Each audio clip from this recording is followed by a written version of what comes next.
Բարև ձեզ, թանկագին եղբայրներ եւ քույրեր։ Այսօր շարունակում ենք մեր Աստվածաշնչի ուսումնասիրությունը Ծննդոց 27 եւ 28 գլուխներով։ Անցած անգամ խոսեցինք Եսավի ոսպի ապուրի, Իսահակի ջրհորների եւ Ռեհոբովթի մասին, որը նշանակում է Աստված մեզ համար տեղեվածում։ Այսօր պատմությունը ավելի բարդ է դառնում։ Կա խաբեություն, ցավ եւ փախուստ։ Բայց նույնիսկ այդ ամենի մեջ Աստծո ծրագիրը շարունակվում է։ Իսահակը արդեն ծեր էր, եւ նրա աչքերը լավ չէին տեսնում։ Նա կանչեց իր որդուն Եսավին եւ ասեց. «Գնա որ Սարա կերակուր պատրաստի, որպեսի ուտեմ եւ քեզ օրհնեմ մահիցս առաջ»։ Ռեբեկան լսեց այս խոսակցությունը եւ որոշեց օգնել Հակոբին, որ նա ստանա օրհնությունը։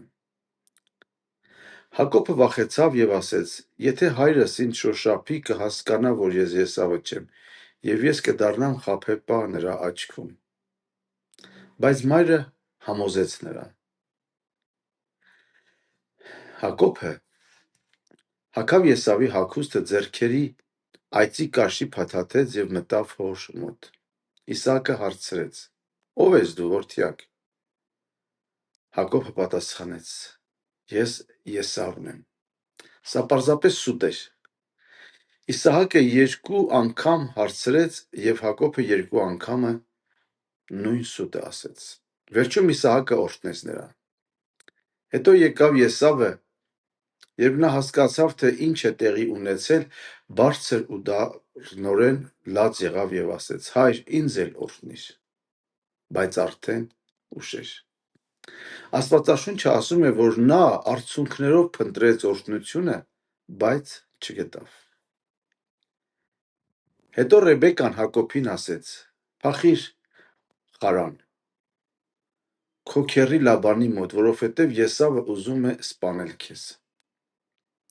Հակոբը փախավ գրեթե ոչինչ չունենալով։ Այդ ժամանակ տեղի ունեցավ մի կարևոր բան։ Մի գիշեր նա ճանապարհին կանգ առավ, քար դրեց գլխի տակ եւ քնեց։ Եվ երազ տեսավ։ Նա տեսավ սանդուղք, որը կանգնած էր երկրի վրա, իսկ գագաթը հասնում էր երկինք։ Աստծո հրեշտակները այս սանդուղքով բարձրանում ու իջնում էին։ Եվ Տերը ասեց նրան. «Ես Աբրահամի Աստվածն եմ։ Այս երկիրը կտամ քեզ եւ քո սերնդին, բոլոր ազգերը կօրհնվեն քո միջոցով, եւ ես քեզ հետ կլինեմ ուր էլ գնաս»։ Երբ Հակոբը արթնացավ, ասեց. «Իսկապես Տերը այստեղ էր, բայց ես չգիտեի»։ Նա հասկանում էր մի կարևոր բան. կյանքի ամենամութ եւ ամենամիայնակ պահին Աստված այնտեղ է։ Ոչ այն պատճառով, որ Հակոբը արժանի էր, քանի որ նա հենց նոր խաբել էր հորը, այլ որովհետև Աստված հավատարիմ է իր խոստմանը։ Հակոբը վերցրեց այն քարը, կանգնեցրեց որպես հիշատակ, ձետ լցրեց վրան եւ այդ տեղը կոչեց Բեթել, այսինքն Աստծո տուն։ Հիմա տեսնենք, թե ինչպես է Հիսուսը երևում այս պատմության մեջ։ Սանդուղքը, որ Հակոբը տեսավ, Հիսուսը բացատրում է ավետարանում։ Նա ասում է, որ հրեշտակները կբարձրանան ու կիջնեն մարդու որդու վրա։ Այսինքն Հիսուսն է այն սանդուղքը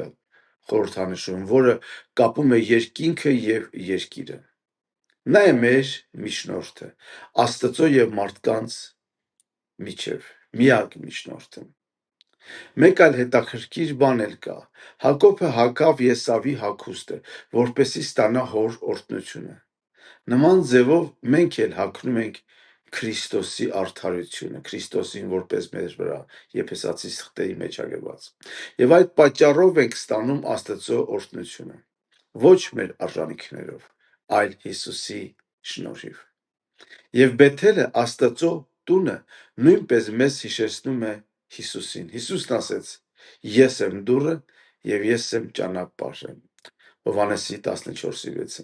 Այսպիսով Հիսուսի միջոցով ենք մտնում Աստծո ներկայության մեջ։ Հակոբը իր կյանքի մութ գիշերին ասեց. Տերը այստեղ էր, բայց ես չգիտեի։ Սիրելիներ, մեր կյանքում եղել է ժամանակ, երբ հետո հասկացել ենք, որ Աստված ամբողջ ժամանակ մեզ հետ էր։ Եթե ուզում եք գրեք ձեր մտքերը, կարող եք գրել, սիրելիներ։ Եկեք ավարտենք մի կարճ աղոթքով։ Տեր Հիսուս, շնորհակալ ենք, որ դու ես այն սանդուղքը,